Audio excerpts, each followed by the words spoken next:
anything? I'll just open the little chat area. Feel free to type in questions. And I'll stop my video so that that's not in the way. So any questions, any ideas? What are you guys doing for your skills right now? What's been working for you?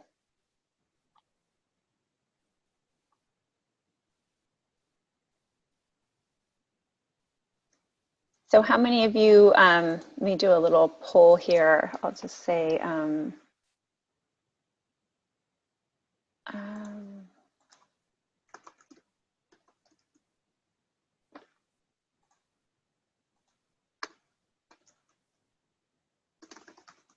I'll just make a little poll because it might be easier. Okay, thanks, Mustafa. So journal clubs and discussions. So do you mean discussions, oh, in the unit? Perfect, that's what I was wondering if you meant in the unit about a specific aEEG. Great. Perfect. And who's involved in those? In your discussions at the bedside, who participates?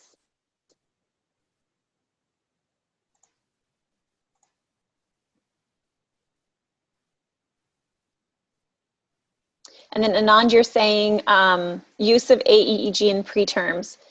So tell me more about what you mean. Do you mean that you're interested in learning more about that, or that you're using that in your unit and that's how you're keeping up your skills?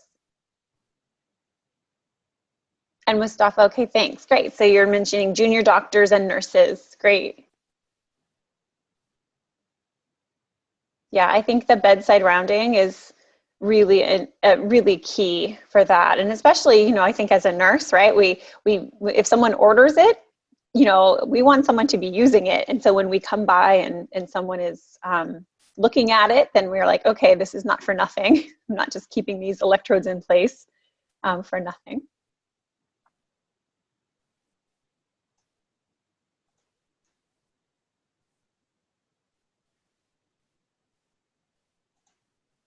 So, so Anand, you're asking, you're not aware of its use for premature infants, and can I add some additional information? Sure. So, so obviously there have been for many years use of aEEG in preterms for you know, grading maturation, looking at patterns related to that, and seeing if there are changes to the patterns related to maybe interventions that are done or disease states. So whether the baby is septic or whether the baby has had a bleed or things like that, or just hemodynamically unstable.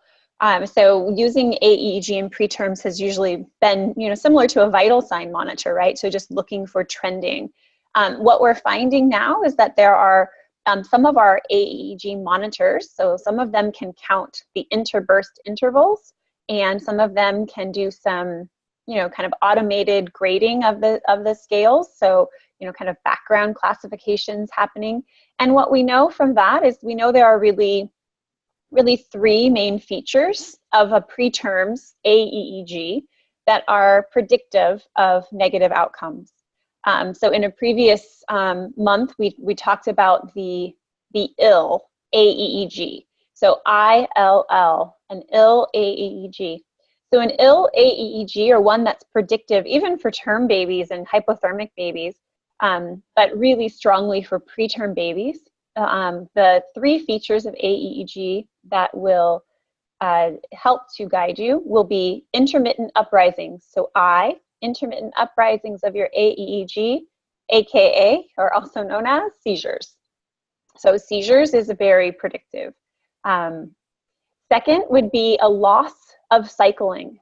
So anytime we lose that sleep-wake pattern, that cycling, even in our premature babies, they should have some cycling. That is also a sign of an ill aEEG or a sick brain. The third feature that we look for is loss of continuity. So loss of continuity is going to be that bottom margin. So either in the sense of the lower margin is more flat, more like a burst suppression pattern, or maybe the lower margin is just not where you would expect it to be for the age of the patient. So, you know, as the baby's 32, 33 weeks, we would expect it to be coming closer to the continuous level, which would be 5, the lower margin around 5. So if we don't see that, or if we see in the band itself, if we see the breaks, or that the pattern is not very dense, so that would mean there's interruption in the signal power as well. And so we would see, you know, there would be the margins may still be hitting, you know, 3 and 20 or something like that, but you'll see that it's not as dense as the pattern would normally be for that age. So also really comparing it to its, you know, gestational age norms, which we really do have pretty strong norms now for the different gestational ages. You can use, and maybe what we'll do for December is use the Bergaloff score, and we can maybe do some cases together. We did this in Boston last week, and it was actually quite fun to kind of, you know, really analyze the scale for premature babies using this scale, this rating score. So that's another tool that we can use. So I'll type it in Bergaloff if you're not familiar. Bergaloff. You can look up his paper, and I can just see if I can pull up some tracings from a previous talk really quick. Let me see. Certainly I have done many talks on preterms, so let's see what I can find. Just really quickly. Give me 1 second. Where would I, you know, it's always that, where did I save that?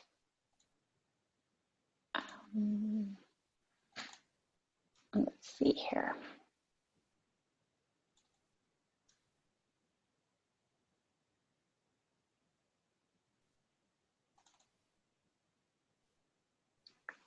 Okay, bear with me.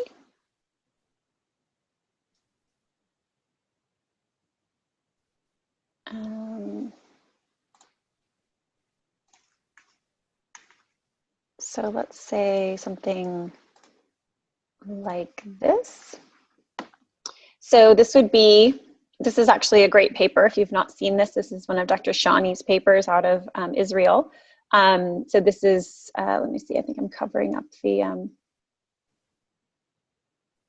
where is the, oh gosh, I can't remember what journal this is in, but anyways, let's just talk about the pattern itself. So on this area here on the right-hand side, you would see a nice pattern for a 24-weeker. So this is actually a 3-hour tracing of a baby who's 2 days old, 24 weeks gestation, and then starts out with a very depressed tracing, and then it migrates into a more normalized tracing for age. And what this particular paper is really looking at is the effect of respiratory acidosis and blood glucose on the cerebral activity of preterm babies. So just showing even something so simple as hypercapnia, hypercarbia, actually causing changes to your aEEG, which we know, right? High CO2 is going to end up having decreased blood flow to the brain. We're going to see probably an effect on cerebral activity. So, so you can see here where we have the bottom margin, that we're going to look at the good side first.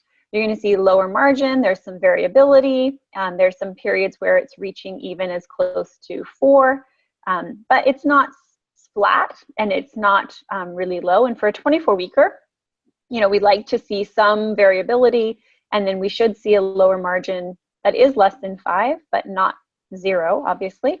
And when we expect usually the peaks or the spikes for each, remember every 15 seconds is one line. So it's not abnormal for a 24-weeker to have very, very high voltage. It's very normal for a very preterm brain. And as babies get older, the bandwidth, so the distance between the max and the min, that bandwidth changes as the baby gets older. As the baby gets older, it becomes more narrow as the variability in the brain waves become smaller. And they become higher because they're more mature. So this is normal. For a 24-weeker, we would see some variability at the baseline, and this is when the CO2 had normalized. So if you look down here in the description, it says normal tracing, low continuous pattern. the pH more normalized for preterm baby. Then we see over here where we're at A, you can see the sparsity. So see the space, this whiteness between the tracing, between the peaks. This is what I was talking about, density. So much more dense here, still discontinuous, right? The lower margin is still less than 5, but this is what we expect for a baby of this age. But we're looking here for, there's gaps. There's gaps in the aEEG. That means there's gaps in brain activity. So remember, aEEG, every 15 seconds, it represents one line here. So it just looks at the trend for 15 seconds, integrates the max and the min, and then it plots it on a line, min, max, min, max, min, max. So what we're looking at is really the absolute value when we look at the top and the bottom margins. But when there is no activity, there is no tracing. Really, the activity is all down here in these periods. This particular pattern here, or this tracing, is written using what's known on the CFM monitor, or the old OBM monitor, or the current OBM monitor now, as grayscale. So I like to compare grayscale. This is more like a pencil. So as that 15 seconds is going along, the pencil is kind of going up and down on the margin of the paper, and where the monitor spends more time, it will be more dense, it will be darker, and then you will have, you know, the kind of gradations from there. This is grayscale. This would be compared to, let me see if I can find another pattern like this. This is original CFM, where it was using a pen, and so kind of like a Sharpie marker going up and down on the paper. You can't really see any differences between from one to the next. And so this is just a layout that you can choose on some of the more new monitors that you might see. But there are many devices that do not offer grayscale. Personally, I'm kind of a purist of aEEG, and I think that this is confusing. And I think that it misleads you into thinking that things are maybe not a pattern that they are. Certainly, there is a baby of this age is spending more time in lower voltages, which this is why it's low, but I wouldn't call this burst suppression or anything like that. I still think it's a discontinuous pattern. This is certainly burst suppression. There are interruptions right on here, interruptions, so we look for that. So remember, the three things we're looking for, especially for preterms: interruptions of the bottom margin. So that would be something that we would look at as suspicious for seizures. We would be looking for loss of continuity. So we're looking for, you know, these gaps in continuous activity. We're looking for that, either gaps in that or lower margin, less than 5. Those would be two things. And then the third thing we're looking for is really that loss of cycling. And certainly, I wouldn't say that this 24-weeker is cycling, but certainly having variability. And certainly during this period of a very unwell, very unwell aEEG, we certainly see a huge loss of continuity and density, and also no cycling like we see in the healthier side. So those are just you know, a few things to keep in mind for preterms. And the best way to get good at preterms is to just start monitoring them and to start looking at the different ages. Also looking at the atlas of aEEG has fantastic pictures of different babies at different ages. So you can begin to kind of get an eye for you know, what seems normal at different ages. But we'll go through the Bergaloff score next month, because I think that's helpful. And it was kind of fun. We did it at the workshop, so we can do it together as well here. So was that helpful? Hopefully.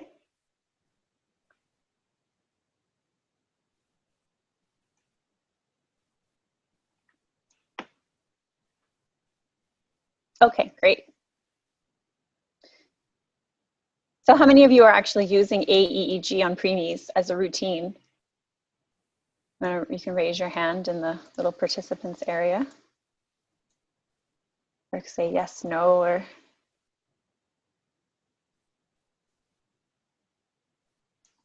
you're welcome, Anand. My pleasure. Not routine, yeah. Yeah, we're not doing it routine either at Stanford. We're doing it when we have babies who have high grade IVH. So we will use it, it's kind of like you. Yeah, we use it if we think there's a high suspicion for seizures. But it was very interesting data to see.